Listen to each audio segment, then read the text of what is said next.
Hello everyone. आज का जो वीडियो इसमें टाइटल से पता तो चल ही रहा है कि हम लोग प्रीवियस ईयर क्वेश्चन कवर करेंगे। इसमें क्वेश्चन है हमारा एफएमपी एमकॉम सेकंड सेमेस्टर का पेपर है FMP financial management and planning और सेशन है ये 2019-21 का। सबसे पहले हम लोग इसमें आ जाते हैं क्वेश्चन नंबर 1 जो ट्रू फॉल्स वाला क्वेश्चन रहता है। यहाँ पे सबसे पहला क्वेश्चन जो था ये पूछा था managing a firm finance is both art and science. किसी फर्म के किसी बिजनेस के फाइनेंस को मैनेज करना ये एक आर्ट भी है और एक साइंस भी। ये स्टेटमेंट यहाँ पे दिया हुआ है तो ये जो स्टेटमेंट है ये ट्रू है। ये जो फाइनेंस को मैनेज करना होता है, फाइनेंस जो होता है ये हमारा आर्ट भी होता है और साइंस भी होता है। Basic objective of financial manager is the maximize of wealth of share holder. ये भी ट्रू स्टेटमेंट है, ठीक है, ये भी ट्रू है। मेन ऑब्जेक्ट यही होता है, basic object financial management manager का यही होता है कि वो अपने शेयर होल्डर के वेल्थ को मैक्सिमाइज कर पाए। आगे जो है C number, present value technique and discounting technique are same. सही है, ये भी दोनों बोथ आर सेम टेक्निक, ठीक है। एक ही टेक्निक है जिसका दो नाम होता है, प्रेजेंट वैल्यू टेक्निक या डिस्काउंटिंग टेक्निक उसको हम लोग बोले। उसके बाद financial leverage depends upon operating leverage. जो हमारा फाइनेंशियल लिवरेज होता है ये ऑपरेटिंग लिवरेज पे डिपेंड करता है।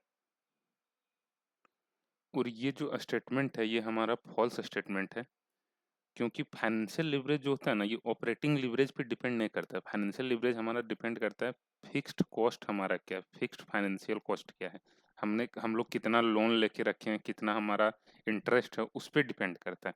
तो ये हमारा फॉल्स हो जाएगा। आगे अगर देखें, investment decision and capital decision budgeting are same. Investment decision जो होता है और कैपिटल बजटिंग जो होता है दोनों सेम होता है, यहाँ पे बोल रहा है। ये गलत है, क्योंकि इन्वेस्टमेंट डिसीजन में ना हम लोग दोनों चीज का डिसीजन के बारे में बात करते हैं, लॉन्ग टर्म डिसीजन और short term decision. Capital budgeting जो है ये एक टेक्निक है, टेक्निक केवल है लॉन्ग टर्म डिसीजन को लेने का, ठीक है। लॉन्ग टर्म इन्वेस्टमेंट डिसीजन अगर हम लोग को लेना है तो वहाँ पे कैपिटल बजटिंग के टेक्निक को हम लोग यूज करते हैं। ये डिसीजन है, ये एक टेक्निक है, ये एक डिसीजन का पार्ट है, ये हमारा एक टेक्निक है जिसको हम लोग यूज करते हैं इन्वेस्टमेंट डिसीजन को लेने के लिए, ठीक है, fix long term investment decision को लेने के लिए। तो ये हमारा यहाँ पे फॉल्स हो जाएगा। There is time element involve in capital budgeting. Time element जो होता है, टाइम वैल्यू हमारा इन्वॉल्व हो जाता है कैपिटल बजटिंग के डिसीजन में, ये ट्रू है।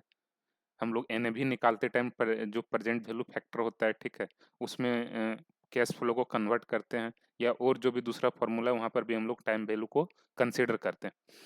Financial management means financial decision making. Financial management कहने का मतलब हो गया फाइनेंशियल डिसीजन को लेना। तो ये सही बात बोल रहा है, ये ट्रू है स्टेटमेंट। तो ये हमारा ट्रू एंड फॉल्स वाला क्वेश्चन था। नीचे अगर देखें, discuss why maximizing wealth is a better objective than maximizing profit. पहले हम लोग पढ़ते थे कि एफएम का ऑब्जेक्टिव होता था मैक्सिमाइजिंग ऑफ प्रॉफिट। आज के डेट में एफएम का ऑब्जेक्ट क्या होता है, मैक्सिमाइजिंग वेल्थ, ठीक है, maximizing wealth of the share holder. तो यहाँ पे ये पूछ रहा है क्यों है, explain the logic of wealth maximization in financial management. इसका क्या लॉजिक है, ये चीज हम लोग को यहाँ पे एक्सप्लेन करना है। ये हमारा लॉन्ग टर्म के लिए ज़्यादा सही होता है, ठीक है, और किस तरह से क्या बेनिफिट होता है वही सब चीज़ हम लोग को बताना है। थर्ड क्वेश्चन जो एक प्रैक्टिकल क्वेश्चन है, क्वेश्चन है Shri Sharma invest 1 lakh in cumulative public deposit scheme. Shri Sharma क्या कर रहे हैं, 1 लाख रुपए डिपॉजिट कर रहा है पब्लिक डिपॉजिट में of public limited company. The rate of interest is 12% per annum, interest payable at every 6 month, the duration of deposit is 3 years, you are required to find out compound value of deposit on maturity. तो ये जो question है ये time value वाला chapter का question है। यहाँ पे हम लोग को करना क्या है, 1 लाख रुपए जो हम लोग डिपॉजिट किए ना, 3 साल के बाद कितना पैसा मिलेगा ये चीज हम लोग को निकालना है। मेच्योरिटी वैल्यू मतलब वही हो गया। तो यहाँ पे हम लोग करेंगे क्या, जो हमारा कंपाउंड इंटरेस्ट वाला फॉर्मूला आता है उसको यूज करेंगे। कंपाउंड इंटरेस्ट वाला फॉर्मूला में हम लोग का अमाउंट वाला फॉर्मूला मतलब प्रिंसिपल प्लस इंटरेस्ट दोनों ये बता देगा। प्रिंसिपल 1 लाख प्लस इंटरेस्ट कितना मिलेगा, दोनों का टोटल ही तो मेच्योरिटी होगा, वही तो हमारा अमाउंट हो जाएगा, amount receivable at the time of maturity. तो हमारा फॉर्मूला क्या होता है कंपाउंड इंटरेस्ट वाला, प्रिंसिपल प्लस 1 × I, ठीक है, टू द पावर एन। यहाँ पे किसी किसी बुक्स में आई डिवाइडेड बाय 100 कर देता है, तो जहाँ पे आई डिवाइडेड बाय 100 के वहाँ पे हम लोग डेसिमल में नहीं लेंगे। इस तरह से अगर लिख रहे हैं तो हम लोग यहाँ पे इंटरेस्ट का रेट डायरेक्ट डेसिमल में लेंगे। यहाँ पे हमारा प्रिंसिपल अमाउंट इज 1 लाख, यहाँ पे 1 रहेगा। यहाँ पे आई कहने का मतलब पीरियोडिक, जितने दिन में हमारा इंटरेस्ट मिलता है। तो यहाँ पे इंटरेस्ट बोल रहा था पेबल जो है 6-6 महीने में, और इंटरेस्ट का रेट हमारा 12% पर एनम है, तो 6 महीना का के लिए ये हो जाएगा 6%, और 6% कहने का मतलब हुआ 0.06। अगर हम लोग यहाँ पे इस तरह से लिखते हैं तो यहाँ पे लिखेंगे 0.06, और अगर ये आई डिवाइडेड बाय 100 कर देते हैं तो हम लोग लिखते हैं 6 डिवाइडेड बाय 100। बात एक ही हुआ, ठीक है। यहाँ पे एन कहने का मतलब कितना पीरियड बन रहा है, तो यहाँ पे 3 साल के लिए हम लोग इन्वेस्ट कर रहे हैं। 3 साल में हमारा 1 साल में 2 पीरियड, 6-6 महीने में इंटरेस्ट मिल जाएगा ना, तो 1 साल में 2 पीरियड, तो 3 साल में हमारा 6 पीरियड हो जाएगा। तो यहाँ पे एन इक्वल टू हो जाएगा 6। अब इसको हम लोग को बस सॉल्व कर देना है।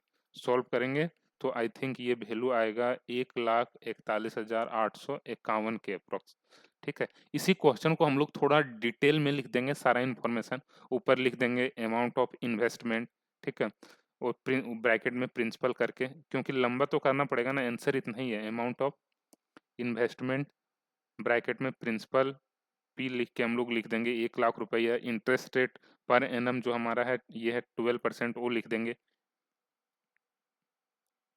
उसके बाद पीरियोडिक इंटरेस्ट हमारा जो 6% आ रहा है वो दिखा देंगे, टाइम दिखा देंगे कि हमारा 3 इयर्स का है, लेकिन एन जो है यहाँ पे हमारा 6 हो जाएगा। ये सब चीज़ हम लोग दिखा के आंसर को थोड़ा लॉन्ग कर सकते हैं, बहुत ज़्यादा लॉन्ग फिर भी नहीं होगा, बट ठीक है जहाँ तक हो पाएगा। उसके बाद आगे क्वेश्चन नंबर 4 है, ये बोल रहा है what is capital budgeting, capital budgeting क्या होता है, and what is its role in investment decision making. Investment से रिलेटेड अगर डिसीजन लेना है तो वहाँ पे कैपिटल बजटिंग का क्या रोल होता है, कैसे इस टेक्निक को हम लोग यूज करते हैं, ये सब चीज़ यहाँ पे बताना। Explain the factor determine the dividend policies of company. किसी एक कंपनी के डिविडेंड पॉलिसीज को डिसाइड करने वाला कौन कौन सा फैक्टर होता है, कितना डिविडेंड देना है, रखना है। ऑब्वियसली हमारा अर्निंग एक फैक्टर हो गया, हमारे फ्यूचर का क्या प्लानिंग है, ये सारा फैक्टर होता है। ये सब कुछ को हम लोग यहाँ पे एक्सप्लेन करेंगे। अर्निंग होगा तभी डिविडेंड दे पाएंगे। अगर फ्यूचर में हमको पैसा का जरूरत है तो हो सकता है कंपनी ये डिसाइड कर ले कि डिविडेंड ना दे, वही अर्निंग को रख लो, उसी से कहीं पे इन्वेस्टमेंट करेंगे, ठीक है। रेट ऑफ रिटर्न क्या है, ये सब कुछ हम लोग यहाँ पे, ये सब फैक्टर होता है जो हमारा इम्पैक्ट करता है डिविडेंड पॉलिसीज को। आगे क्वेश्चन है define the cost of capital. Cost of capital क्या होता है, how will you determine the cost of capital. Cost of capital हम लोग कैसे डिटरमाइन करेंगे, कैपिटल का जो हमारा कॉस्ट होता है उसको कैसे निकालेंगे। ये क्वेश्चन जो है यहाँ पे हम लोग सारे चीज का बता देंगे, डेट का क्या प्रोसेस है, कॉस्ट ऑफ कैपिटल निकालने का, प्रेफरेंस शेयर का क्या है, और इक्विटी शेयर का क्या है, ठीक है। ये सब कुछ हम लोग को यहाँ पे एक्सप्लेन करना है। नेक्स्ट क्वेश्चन है what do you understand by capital structure of a corporation. Capital structure क्या होता है एक कॉर्पोरेशन का, ठीक है। कितने कैपिटल स्ट्रक्चर में हमारा क्या हो गया, जो हम लोग लॉन्ग टर्म फाइनेंस किए वो कहाँ से किए, वो सारा का रेशियो, ठीक है। उसके बाद discuss the basic qualities of a sound capital structure should possess. ये सब चीज हम लोग को यहाँ पे बताना है, क्या बेसिक क्वालिटीज होता है जो एक साउंड कैपिटल स्ट्रक्चर में होना चाहिए। नेक्स्ट क्वेश्चन जो है ये है ऑपरेटिंग लिवरेज का क्वेश्चन है। There are there are companies A B and C, तीन कंपनी है A B C. The volume of production in each company is 50,000 unit. हर एक कंपनी 50,000 यूनिट का प्रोडक्शन कर रहा है। प्राइस उसका 10 रुपये है। वेरिएबल कॉस्ट पर यूनिट जो है हमारा प्रोडक्ट का 4 रुपये है फॉर ऑल थ्री कंपनी। तीन कंपनी है, 50,000 यूनिट बना रहा है, प्रोडक्शन सेल करता है 10 रुपये में, और वेरिएबल कॉस्ट उसका 4 रुपये आ रहा है। फिक्स कॉस्ट हमारा क्या है, 1 लाख रुपए कंपनी ए का, 2 लाख रुपए कंपनी बी का, और 2.5 लाख रुपए कंपनी सी का। It is assume that entire output is sold. पूरा आउटपुट सेल हो जाता है, ऐसा हम लोग को एज्यूम करना है। And you are required to find out the degree of operating leverage in each of the company. हम लोग को डिग्री ऑफ ऑपरेटिंग लिवरेज निकालना, ऑपरेटिंग लिवरेज यहाँ पे निकालना है। तो हम लोग को पता है ऑपरेटिंग लिवरेज का जो यहाँ पे फॉर्मूला होगा, यहाँ पे यूज होगा, ये हमारा हो जाएगा E B, sorry, contribution divided by E B I T. ये फॉर्मूला से हमारा यहाँ पे निकलेगा। परसेंटेज चेंज इन कंट्रीब्यूशन वाला लगाते हैं दूसरे केस में, अगर 2 पीरियड का हमारा दिया होता है। यहाँ पे हम लोग इस फॉर्मूला को यूज करके सॉल्व करेंगे। तो यहाँ पे क्या करते हैं, हम लोग एक टेबल बना लेते हैं कुछ इस टाइप का। हम लोग एक टेबल बना लेंगे और यहाँ पे क्या करेंगे, जो दोनों इन्फॉर्मेशन हमारा रिक्वायर्ड है, क्योंकि अल्टीमेटली हम क्वेश्चन में पूछा क्या गया, ऑपरेटिंग लिवरेज निकालने के लिए, और इसके लिए ये दो इन्फॉर्मेशन रिक्वायर्ड है। ये दोनों इन्फॉर्मेशन हम लोग इस टेबल में कैलकुलेट करने का कोशिश करेंगे। सबसे पहले आउटपुट हमारा था 50,000, 50,000 सब में, 50,000 यूनिट, यहाँ पर भी तीनों केस में 50,000 यूनिट है। सेलिंग प्राइस जो हमारा पर यूनिट था, एसपी पर यूनिट था, this is 10 rupee for all three companies, तीनों कंपनी का 10 रुपी पर यूनिट है। तो हमारा सेल्स का अमाउंट जो होगा ये हो जाएगा 5 लाख, 5 लाख तीनों केस में हो जाएगा।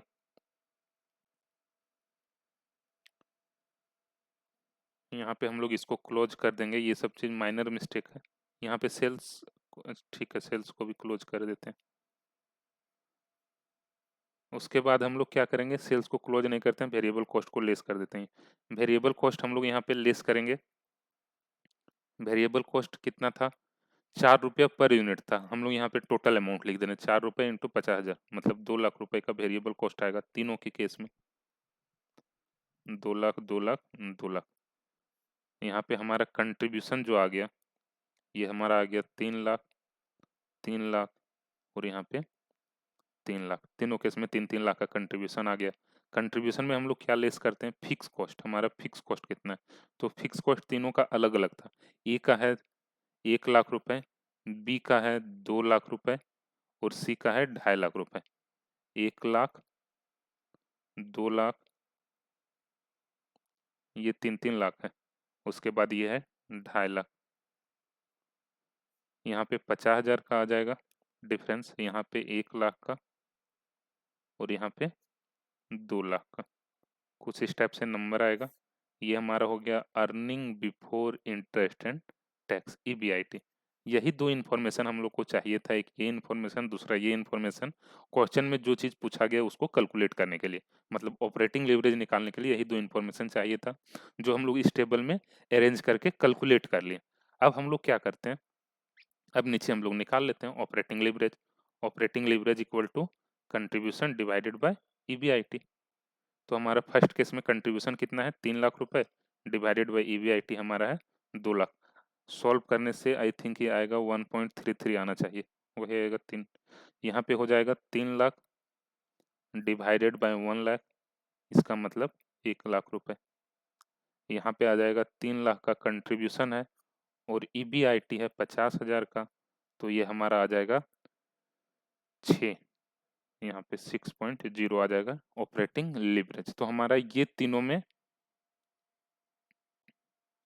फाइनल ऑपरेटिंग लिवरेज का नंबर आ गया 1.33, यहाँ पे आया 1.0, और यहाँ पे आ गया 6.0। अब इसका मतलब ये है, यहाँ पे 1.3 जो आया, इसका मतलब ये हुआ कि सेल अगर हमारा 1% बढ़ता है ना, तो हमारा ऑपरेटिंग लिवरेज 1.33 टाइम्स बढ़ेगा। सेल हमारा अगर, सॉरी यहाँ पे 3 आएगा, सेल अगर हमारा 1% बढ़ता है तो ऑपरेटिंग लिवरेज हमारा, सॉरी ईबीआईटी हमारा 1.33% बढ़ जाएगा। अगर यहाँ पे सेल हमारा 1 टाइम बढ़ता है, 100% बढ़ता है, तो ऑपरेटिंग ये हमारा ईबीआईटी 3 गुना बढ़ेगा। उसी तरह से यहाँ पे जितना हमारा सेल बढ़ेगा उसका 6 टाइम्स 6 टाइम्स हमारा ईबीआईटी बढ़ जाएगा। इसको हम लोग यहाँ पे क्रॉस चेक भी कर सकते हैं। यहाँ पे हम लोग क्या करते हैं, जो थर्ड वाला कंडीशन था, थर्ड वाले कंडीशन में सी में हम लोग देख लेते हैं कंपनी सी के लिए। कंपनी सी का भी सेल कितना था, 5 लाख। इसको 100% बढ़ा देते हैं, तो हमारा सेल कितना हो जाएगा सी में, सी में हमारा सेल हो जाएगा 10 लाख रुपए का। अगर 100% सेल बढ़ जाता है, वेरिएबल कॉस्ट हमारा कितना हो जाएगा, वेरिएबल कॉस्ट भी डबल हो जाएगा। सेल अगर डबल किए, सेल अगर हम लोग 5 लाख से 10 लाख कर दिए, तो वेरिएबल कॉस्ट भी हमारा 2 लाख से 4 लाख रुपए हो जाएगा। यहाँ पे 4 लाख कर देते हैं। अभी हमारा कंट्रीब्यूशन कितना आया, कंट्रीब्यूशन आ जाएगा 6 लाख। वेरिएबल कॉस्ट हमारा था 2,50,000 इस केस में, यहाँ पे डिफरेंस आ जाएगा, डिफरेंस जो आएगा ये हमारा हो जाएगा 3,50,000 का। अब सेल्स में चेंजेस जो था ये था 5 लाख का, 5 लाख पहले था, पहले हमारा 5 लाख था बिफोर, चेंजेज ये है, और ये हमारा है चेंजेज, और ये हमारा आफ्टर, आफ्टर चेंजेज। ठीक है, बिफोर हमारा था पहले 5 लाख का, 5 लाख बढ़ा 10 लाख हो गया। ईबीआईटी पहले कितना था, 50,000 का, कितना चेंज हो गया, पहले 50,000 का ईबीआईटी था हमारा सी में, कंपनी सी के केस में, और अब हो गया 3.5 लाख, मतलब 3 लाख बढ़ गया। तो यहाँ पे कितना, ये हमारा 100% बढ़ा, 5 लाख 5 लाख से 5 लाख, ठीक है, 5 लाख में 5 लाख बढ़ा मतलब 1 टाइम्स बढ़ रहा है, 100% बढ़ रहा है। तो यहाँ पे कितना बढ़ जा रहा है? 6 टाइम्स। 6 टाइम्स क्यों? क्योंकि ऑपरेटिंग लीवरेज इसका 6 था, ठीक है। तो ऑपरेटिंग लीवरेज 6 आ रहा है, इसका मतलब सेल जितना बढ़ेगा उसका 6 गुना हमारा ईबीआईटी बढ़ जाएगा। ये इसका बेसिकली मीनिंग होता है। आगे यहाँ पे एक क्वेश्चन था, theoretical question, what factor should be considered while estimating working capital. Working capital जब हम लोग को निकालना होता है तो कौन कौन सा फैक्टर हम लोग कंसिडर करते हैं? यहाँ पे हम लोग देखते हैं कितना दिन रॉ मटेरियल रहने वाला है, कितना दिन वर्किंग कैपिटल हमारा इन प्रोसेस रहेगा, कितना दिन फिक्स स्टॉक हमारा रहेगा, डेटर कितने दिन रहेगा, क्रेडिटर से कितना हम लोग को ये मिलने वाला है, क्रेडिट में कितना सामान ले पाएंगे, कितना आउटस्टैंडिंग वेजेज वगैरह रहेगा। ये सारा फैक्टर होता है जो हम लोग कंसिडर करते हैं वर्किंग कैपिटल को डिटरमाइन करते टाइम। तो यही था इसमें क्वेश्चन, 9 क्वेश्चन था, सारा क्वेश्चन हम लोग सॉल्व कर लिए। Thank you.